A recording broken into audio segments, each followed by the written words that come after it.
Di edisi Bible Talk kali ini, kita akan membahas tentang paradigma kekudusan bagi generasi yang menyelesaikan amanat agung. Menurut teman-teman, kekudusan itu apa sih? Ada yang menganggap itu hal yang udah kuno, bahkan membebani. Kalian tahu gak kalau sebenarnya kekudusan itu sendiri adalah karakter Allah yang paling menonjol, yang memiliki makna keterpisahan. Maksudnya apa sih? Nah, salah satu contoh ketika Adam dan Hawa sebagai manusia pertama jatuh di dalam dosa, mereka harus keluar dari Taman Eden. Hal ini menunjukkan bahwa Allah yang kudus harus terpisah dari manusia yang tidak kudus. Akan tetapi, kekudusan Tuhan bukanlah hanya kekudusan yang memisahkan dan menghakimi segala yang tidak kudus, melainkan juga menjangkau manusia yang berdosa dan memberikan pengudusan bagi mereka.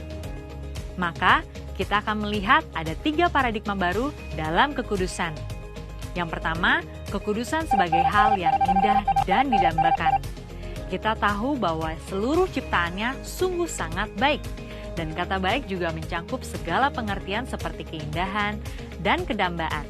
Nah, dalam Mazmur 96 ayat 9 dikatakan, sujudlah menyembah kepada Tuhan dengan berhiaskan kekudusan. Kata berhiaskan kekudusan ini menunjukkan bahwa kekudusan adalah hal yang mulia dan indah di hadapan Allah.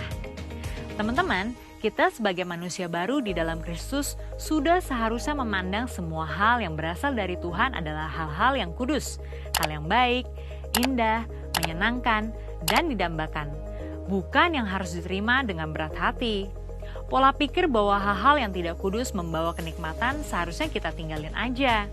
Dengan hidup bergantung kepada Roh Kudus setiap saat, maka kita akan menang dari kedagingan. Yang kedua, kekudusan itu menular dan menyebar. Ingat gak teman-teman soal kisah Yesus menyembuhkan orang yang sakit kusta dalam Lukas 5 ayat 12-14. Ketika Yesus menjamah orang yang sakit kusta yang najis menurut Taurat, Yesus tidaklah menjadi najis, namun sebaliknya. Kekudusan Yesus terimpartasi kepada orang yang sakit kusta itu dan menyembuhkannya. Yang ketiga, kekudusan itu menjangkau. Hal ini selayaknya memberikan paradigma baru dalam kita memandang kekudusan, yaitu kekudusan itu menular dan menyebar. Kekudusan bukan lagi hanya sekedar yang penting saya sendiri yang kudus, tapi dengan Roh Kudus sudah seharusnya kita menjangkau dan memberi dampak untuk orang lain dan menularkan kekudusan tersebut.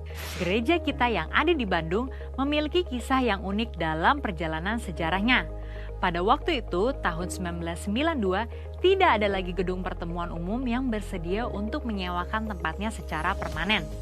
Namun tiba-tiba ada satu tempat yang bersedia menyewakan tempatnya untuk ibadah dan dikontrak untuk waktu yang cukup lama. Tempat tersebut adalah Gedung Paramount yang adalah sebuah nightclub. Pada saat itu gembala kita Opa Niko dihadapkan dengan keputusan yang sulit. Kemudian Opa Niko teringat bahwa pada waktu lalu sebelumnya dalam KKR di Batam, hal serupa juga terjadi. Pada waktu itu tidak ada tempat untuk melaksanakan KKR kecuali sebuah tempat karaoke.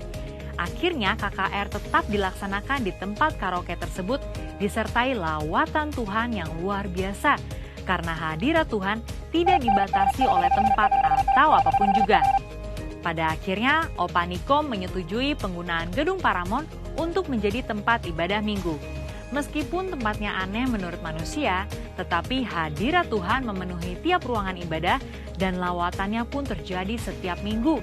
Banyak orang yang bertobat dan jiwa-jiwa bertambah hari demi hari. Wow, keren banget kan teman-teman? Kesimpulannya, Tuhan sedang memanggil kita untuk hidup dalam kekudusan, guna menyelesaikan amanat agung.